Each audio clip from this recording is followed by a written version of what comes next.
이 명가의 철학자를 변자라 그래요. 변자.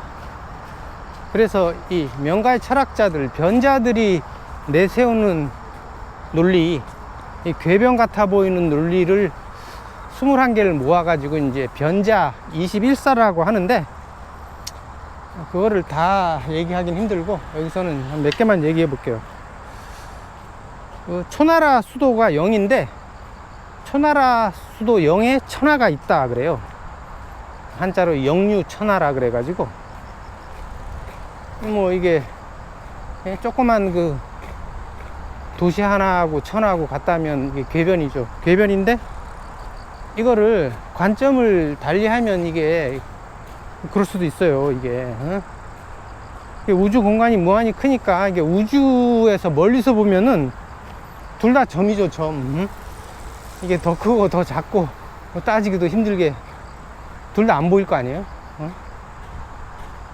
그러니까 같은 거죠. 이게 관점을 달리하면 좁은 시야에서는 이게 상대가 안 되지만 아주 최고로 넓은 시야에서 보면은 성립할 수 있는 거죠. 이게 이 상대주의를 얘기하는 거예요. 이게 어떤 관점의 상대주의. 그리고 요게 이제 변자 3사고, 8번째 변자 8사가 사는 사람의 입에서 나온다. 산출구라 그래가지고, 이거는 뭐 요즘은, 옛날에는 완전히 궤변으로 들렸을지 모르겠지만 요즘은 이거 누구나 다 인정하는 거죠. 이게 스마트폰 나오면서 누구나 그렇게 사진 찍으니까. 이것도 이제 어느 위치에 따라서 이제 보이는 게 틀리다는 거죠. 이것도 상대주의를 의미하는 거고. 그리고 변자 16사가 화살이 빨리 날아가더라도 날아가지도 머물지도 않을 때도 있다. 딱 들으면 제논의 역설하고 거의 똑같죠. 제논이 이제 나르는 화살은 정지해 있다. 근데 전에 관념 철학할 때 얘기했죠. 이거는 뭐 제논이 제대로 증명하지는 않았죠. 이게 엉터리로 증명했죠. 근데 이게 제논이 이 파르메니데스의 존재론을 옹호하려고 하다 보니까, 이게 파르메니데스는 그 존재는 하나고 변화가 없다. 그러니까 움직임도 없는 거죠. 그래가지고 존재를 전체적으로 보면 거대한 당구공 같은 거, 속이 균일한 그런 게 이제 존재이고, 그게 우주라는 거죠. 이게 그런 궤변이 나오는데, 그런 궤변을 옹호하려다 보니까 이상한 논리가 되는 거예요.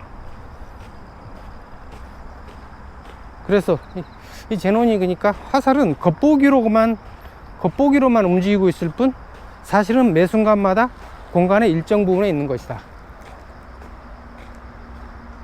제논의 이제 그 증명하는 논리는 이게 궤변인데 틀린 건데, 이거를 현대적으로 보면은 양자역학적 관점에서 보면 이게 또 맞을 수가 있어요. 왜냐하면 이게 양자역학에서는 이게 불연속적인 양을 따지는 게 양자역학이니까, 이게 공간이 불연속이면 이게 제논의 말이 맞아요. 공간이 불연속적이면 화살이 이렇게 연속적으로 날아가는 게 아니라 뛰어서 날아가죠. 한 군데 있다가 순간 이동해 가지고 다른 데로 가고, 이런 식으로 가니까 불연속적으로 가죠. 불연속적으로. 그러니까 어떤 한 위치에 있을 때는 이게 고정되어 있는 거죠. 이게. 그래서 양자역학에서 이 공간이 불연속이라는 걸 이렇게 증명하려고 하는데, 제가 알기로는 이거 안 된 걸로 알고 있어요. 이거 증명하지 못한 걸로 알고 있어요. 이게 양자역학에서 불연속적인 거는 이게 에너지가 불연속적이지, 공간이 불연속이라는 것까지 또는 시간이 불연속이라는 것까지는 이게 내세우지 않죠. 양자역학에서. 혹시 그러니까 양자역학에서 어떤 발전이 있으면 제논의 역설이 맞을 수도 있는데, 아직까지는 틀린 거예요. 근데 이제 그에 비해서 이 변자 16사 이거는 양자역학적으로 맞아요. 응? 왜냐하면 하이젠베르그의 불확정성, 발음하기도 힘드네. 이 불확정성 원리에 따르면은 이게 미시세계에서는 소립자의 위치가 불확실하기 때문에 이 소립자는 운동하는지 정지하는지 알 수가 없어요. 응? 위치를 정확하게 측정할 수가 없으니까 정확하게 측정하려면 이게 운동량이 불확실해지고 운동량을 정확하게 측정하려면 이제 위치가 불확실해지고 이런 불확실성이 있기 때문에 그런 경우에는 이제 이게 위치 같은 게 불확실한 거죠, 이게. 그러니까 이제 양자역학에서 불확정성의 원리에 따르면은 이제 위치를 정확하게 측정하면 이제 운동량이 불확실해져 가지고 이게 그러니까 위치 자체를 정확하게 측정할 수 없다는 거예요.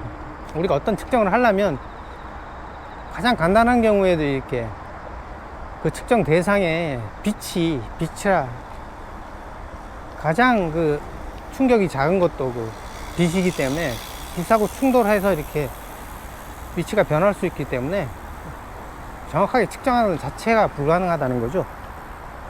그래서 이 위치를 정확하게 측정할 수가 없어요. 그래서 이 불확정성 원리에 따르면은 이 소립자는 운동하는지 정지하는지 알 수 없다. 이게 성립하죠. 그래서 이 전자 같은 경우에 이렇게 정확하게 위치를 지정할 수가 없고 이렇게 구름처럼 퍼져 있다고만 표현하죠. 전자의 궤도 같은 경우는 이렇게 딱 원궤도를 이렇게 돌고 있다고 이렇게 할 수가 없고 구름처럼 이렇게 퍼져 있다고 밖에 표현 안 하죠. 그 다음에 이제 변자 17사 같은 경우에 강아지는 개가 아니다. 구비견이라 그래가지고 이것도 이제 괴변 같아 보이는데 이 공손룡이 백마 비마 나중에 이제 얘기하겠지만 그거하고 이게 똑같아요. 이게 요거는 이제 나중에 공손룡 얘기할 때 백마 비마에서 얘기하도록 하겠습니다. 그 다음에 이제 변자 21사에 한자길의 채찍을 매일 절반씩 자르면 영원토록 없어지지 않는다. 이거는 딱 이것도 제논의 역설하고 똑같죠. 이게 제논이 아킬레스는 거북이를 따라잡지 못한다. 이거하고 똑같죠. 응? 이것도 뭐 완전히 틀린 얘기죠. 이게 제논이 파르메이데스의 존재론을 어거지로 옹호하려다 보니까 나타나는 궤변이지 이게 맞는 얘기가 아닌데 변자 21사도 뭐 맞는 얘기는 아니죠. 이게 여기 한강 강서 공원인데 여기 한강라면 안 파나? 한강라면 팔면 한강라면이나 한 그릇 사 먹고 싶은데 여기서 점심이나 먹고 가도록 하겠습니다. 한강라면 파네요. 다행히 한강라면 팔아. 한강라면이나 사야겠어. 라면 사와야죠. 처음 먹어봐가지고.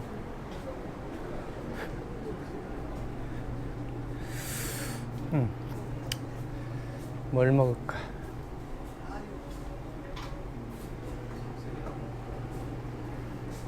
김치라면 진짜.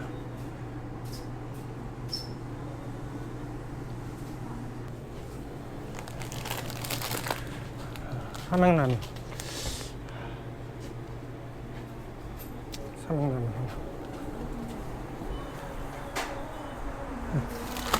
이거 하나 주세요. 돈 드렸죠? 응.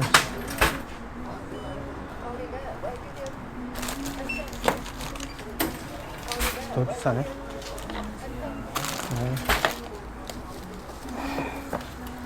감사합니다.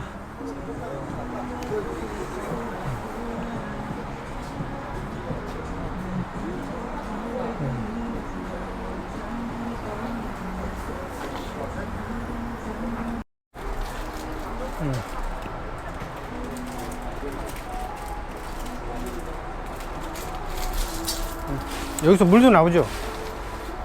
누르면 돼요. 시작하면 돼요. 시작. 그냥 시작하면 돼요?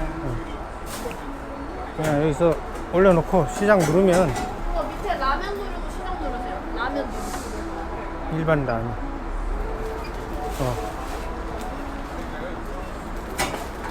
여기 라면 누르고 시작 누르면 돼요. 편하네.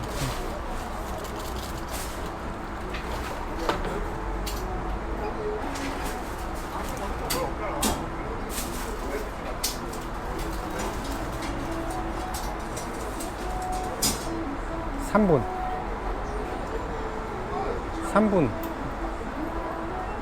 타이머 나오고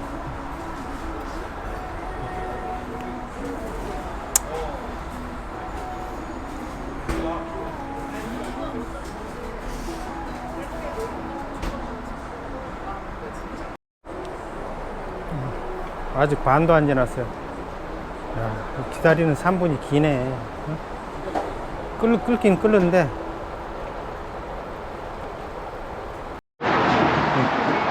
보다가 김밥을 사왔어요. 김밥하고 한강라면 인생 최초로 먹어봅니다. 아이 또 이제 해가 뜨네. 해가 떠. 구름 사이로 뜨긴 했는데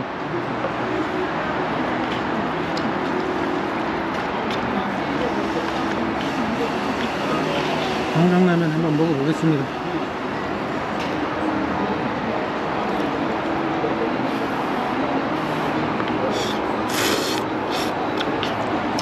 맛있다.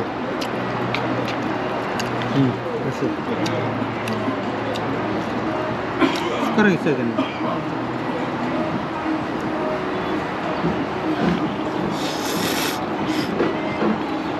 근데 이게 4,500원이야. 이게 싸지가 않네. 김밥은 5,000원이고.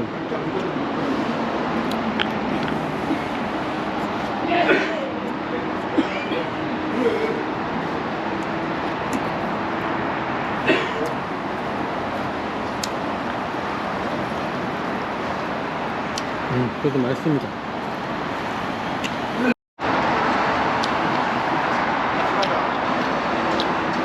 여의도 선착장이면 여의도면 이렇게 한강라면 먹는 기분이 훨씬 나을 텐데 여기 뭐 고가도로밖에 없어가지고 분위기는 별로네. 이게 한강라면 괜찮은 문화상품이네. 국물 한 방 안 남기고 다 먹었습니다. 이렇게 먹어야지 이게 진짜 이게 환경을 위하는 거지. 탄소 저감 이거 다 개소리죠, 개소리. 라면 맛있게 먹고 다시 또 떠납니다.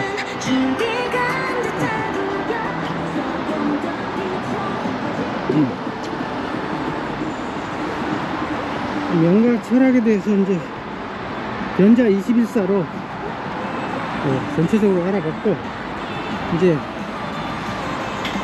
명가 철학자 각자에 대해서 들어가 보기로 하겠습니다. 명가 철학자로 가장 유명한 사람이 해시죠. 해시는 이제 장자의 친구로 알려져 있는데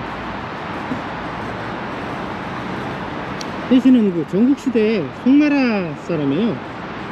기원전 368년에 태어나가지고 311년에 죽었어요. 장자보다 훨씬 일찍 죽었죠.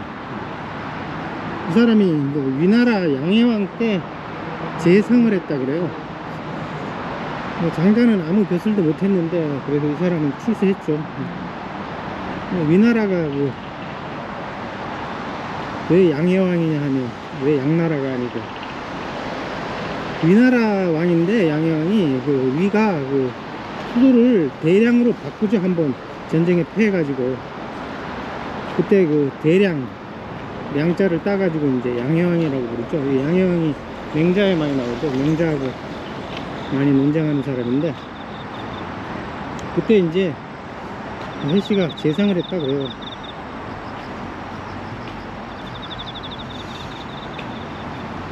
그래서 이 해씨가 무려 5술의 책을 썼다 그랬는데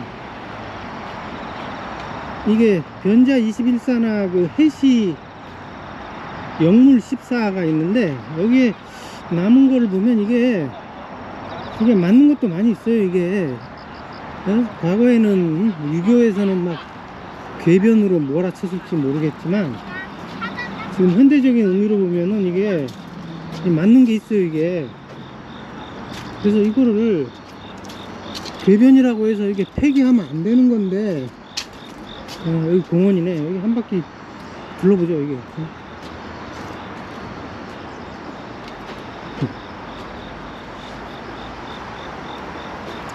그래서 소피스트 철학도 이게 문헌들을 다 지금 사라져가지고 이거를 복구해야 되는데 복구하는 게 이게 서양 철학을 정상화시키는 제대로 된 길에 올려놓는 게 가장 중요한 일인데 여기 막혔네. 못 들어가겠네.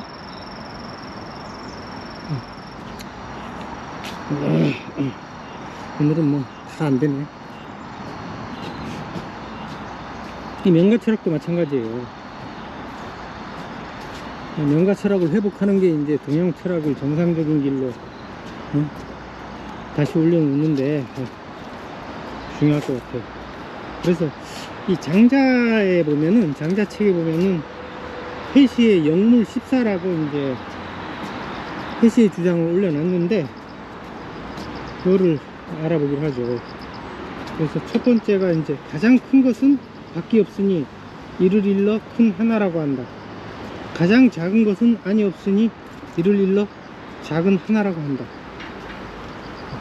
이게 어떤 관점을 얘기한 것 같은데 대일이라는 어떤 우주적인 스케일로 본 관점하고 소울이라는 아주 극미의 관점, 이 두 관점을 이렇게 정의한 것 같아요. 그리고 두 번째가 두께가 없는 것은 쌓을 수 없다. 그러나 일단 쌓으면 그 크기는 천리다. 그러니까 이게 옛날로 보면 이게 궤변이죠. 궤변. 근데 이게 근데 양자역학에서 와서 보면은 이게 궤변이라고 할 수가 없어요. 소립자 같은 경우 크기가 없어요. 크기가 기본적으로 점입자로 취급을 해요. 그래서 크기가 없는 건데 이게 소립자가 쌓이면 이게 당연히 두께가 생기죠. 이게 쌓이다 보면. 그래서 옛날에는 이게 틀린 얘기인지 모르지만 현대에 와서는 이게 맞을 수가 있어요. 그 다음에 세 번째로 하늘과 땅은 낮다. 산과 연못은 평평하다. 그러니까 이게 대일의 관점에서 우주적인 스케일로 보면은 하늘이나 땅이나 지구의 하늘이나 지구의 땅이나 저기 뭐 안드로메다에서 보면은 보이지도 않아요. 이게 점밖에 안 돼. 점은 보이지도 않죠. 그리고 산과 연못도 마찬가지로 산은 높고 연못이 낮은 것은 이게 인간의 관점에서 본 것이고 이 우주적인 대일의 스케일에서 보면은 똑같아요. 차이가 없어. 여기 올라가는 데만 있고 막히는 것 같네.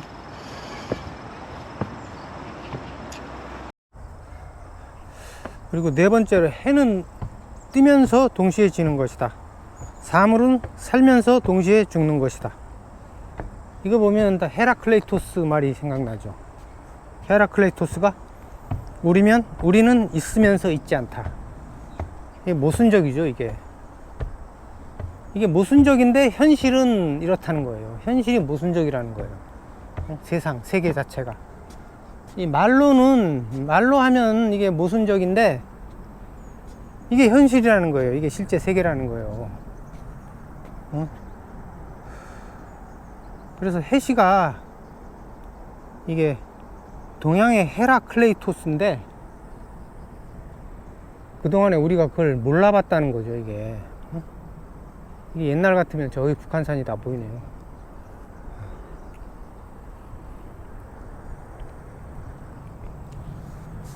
이 공원이 너무 좁네. 큰 공원이 있었는데.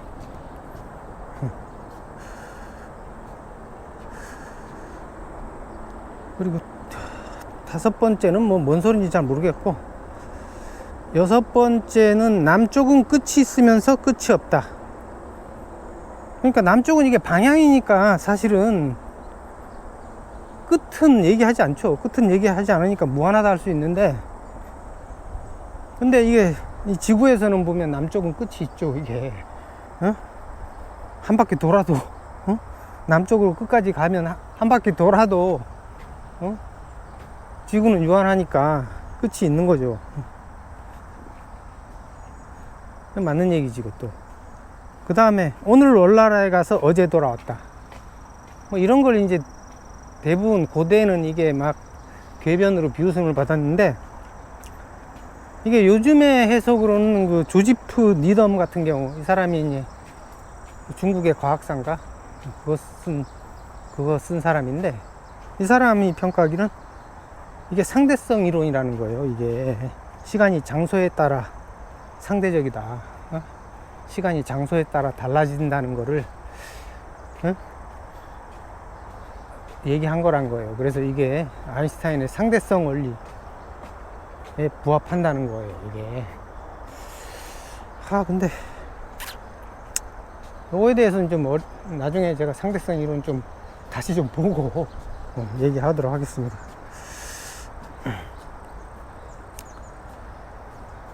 그 다음에 뭐 아홉 번째, 나는 천하의 한복판을 안다. 연나라의 북쪽이며 월나라의 남쪽인 곳이 그곳이다. 이거는 그러니까 이것도 이제 얼핏 들으면 완전히 뭐 궤변인데, 이게 중심을 얘기하는 거예요. 이게 중심은 변두리, 원의 중심은 원주에서 다 거리가 똑같죠. 그래서 연나라의 북쪽도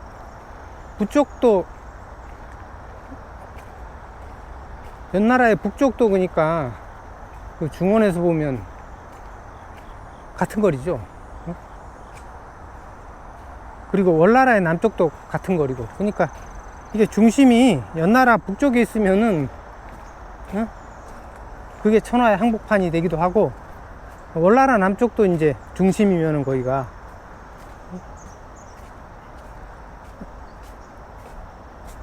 똑같이, 그러니까 중원에서는 같은 거리니까 거기도 이제 한복판이라고 할 수 있는 거죠. 뭐 중심이란 게 정해져 있는 게 아니잖아요. 그래서 이것도 맞는 말이에요, 이것도. 그리고 열 번째가 이제 모든 사물을 두루 사랑하라. 하늘과 땅은 한 몸이니라. 감동적인 얘기죠. 그러니까 이거를 이제 묵자에서도 비슷한 말을 해요. 여기 가면 어디 가나? 묵자가 유명한 겸해. 이게 두루 사랑하는 거 아니에요, 이게. 차별 두지 말고. 내 부모, 남의 부모 따지지 말고 다 효도하라.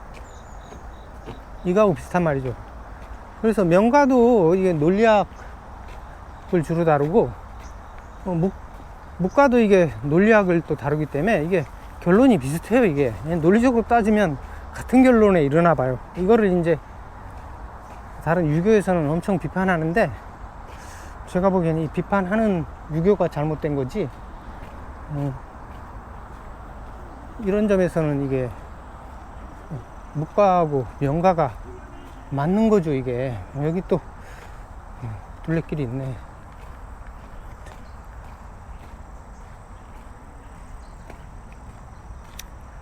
이렇게 이제 장자의 해시의 14라고 장자에 이렇게 적어놔서, 당시에는 궤변으로 아주 비웃으려고 이렇게 적어놨는데, 현대에 와서 보면 이게 비웃을 수 없는 거예요. 이게 맞는 게 많아요. 이게 틀린 건 별로고 맞는 게 많아요. 그리고 이제 해시의 말 중에 제일 유명한 게 이제 그 장자 추수편에 나오는 그 해시와 장자의 논쟁이죠. 그 다리 위에서 논쟁하는 거. 그 추수편 8장에 나오는 건데, 거기에 대해서 얘기해 보죠. 장자가 해자와 함께 호수의 돌다리 위에서 논일고 있었는데, 호수란 건 그 강 이름이에요. 호수가 아니라, 레이크가 아니라. 장자가 말했다. 피라비가 나와서 한가라이 놀고 있으니 이것이 바로 물고기의 즐거움일세. 해자가 말했다. 자네는 물고기가 아닌데 어떻게 물고기의 즐거움을 알 수 있겠는가? 그러니까 장자가 대답하기를, 자네는 내가 아닌데 어떻게 내가 물고기의 즐거움을 알지 못하는지 알 수 있겠는가? 그러니까 해시가, 내가 자네가 아니기 때문에 참으로 자네를 알지 못하거니와, 그것처럼 자네도 당연히 물고기가 아닌지라 자네가 물고기의 즐거움을 알지 못하는 것이 틀림없네. 장자가 말했다. 다시 처음으로 돌아가 보세요. 자네가 나보고 자네가 어떻게 물고기의 즐거움을 알겠느냐 라고 말한 것은 이미 내가 그것을 알고 있음을 알고서 나에게 물어온 것일세. 나는 그것을 호숫가에서 알았지. 이래서 이게 이 논쟁에서 장자가 이긴 걸로 돼 있는데, 그랬으니까 써놨지. 근데 이게 여기서는 해시가 이긴 거예요. 장자가 이게 해시한테 밀린 거예요. 해시는 일관적인 논리를 구사했고, 장자는 모순적인 논리를 구사했어요. 그러니까 여기서 기본적인 논리가, 지각은 자신의 지각만 알 수 있지 타인의 지각은 알 수 없다 라는 거죠. 그래서 장자가 물고기가 즐거운 거를 알 수 없다, 그렇게 해시가 주장하니까, 장자도 똑같이 해시가 장자가 아닌데 어떻게 장자가 물고기의 즐거움을 아는지 모르는지 알겠느냐, 이렇게 대응하죠. 이렇게 대응했는데, 이제 맨 나중에는 장자가 할 말이 없으니까 논리를 반대로 바꿔버리죠. 해시가 장자의 장자가 물고기의 즐거움을 안다고 이렇게 바꿔버리죠. 그러니까 장자가 물고기의 즐거움을 안다고 이렇게 바꿔버리니까, 장자는 자기 논리를, 모순적인 두 가지 논리를 구사한 거라서 장자가 진 거죠. 뻔히 진 건데, 이걸 이제 그 장자 제자들이 이게 장자가 이긴 걸로 착각한 것 같아요. 그리고 그 이후에 뭐 장자 제자들뿐만 아니라 동양 철학에서 전부 다 장자가 이긴 걸로 보는 거죠. 근데 이게 장자가 진 거예요. 이게 이 해시의 말에는 이게 인간 척도설이 들어있어요. 그러니까 인간 척도설이라는 게, 지각은 자신의 지각만 알 수 있고 타인의 지각은 알 수 없다, 알 수 없는 거죠. 그래서 타인이 자기가 이렇게 지각한 거, 보고 듣고 한 거에 대해서 데이터를 가질 수가 없죠. 이 데이터에 대해서, 자기 감각에 대해서 얘기를 하면 이거를 거짓말 하는지 아닌지는 자신만 알 수 있지 타인은 알 수가 없죠. 근본적으로. 그래서 이런 감각에 대해서 각자가 절대적인 권위를 가질 수밖에 없어요. 타인은 알 수가 없죠. 그래서 이 지각에 대해서는 각자가 절대적인 권위를 가질 수밖에 없으니까 각자가 척도가 되는 거예요. 그래서 과학이라는 거는 이런 각자의 감각 데이터를 인정하는 데서 출발하는 거죠. 그래서 여러 사람의 이제 데이터를 보고서 그게 충분히 이제 일치하는 게 쌓이면은 이제 이게 객관적이고 과학적인 데이터가 되는 거죠. 아까 여기 온대네.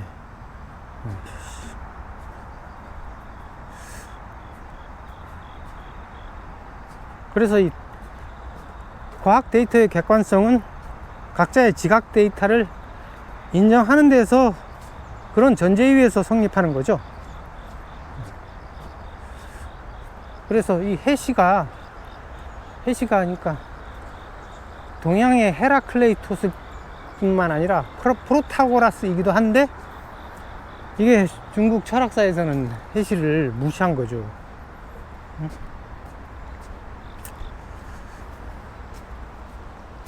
특히 이제 유교에서 유교도 그렇고 유교하고 이렇게 대립한다는 도가에서도 해시를 무시한다는 점에서는 똑같은 실수를 저지른 거예요.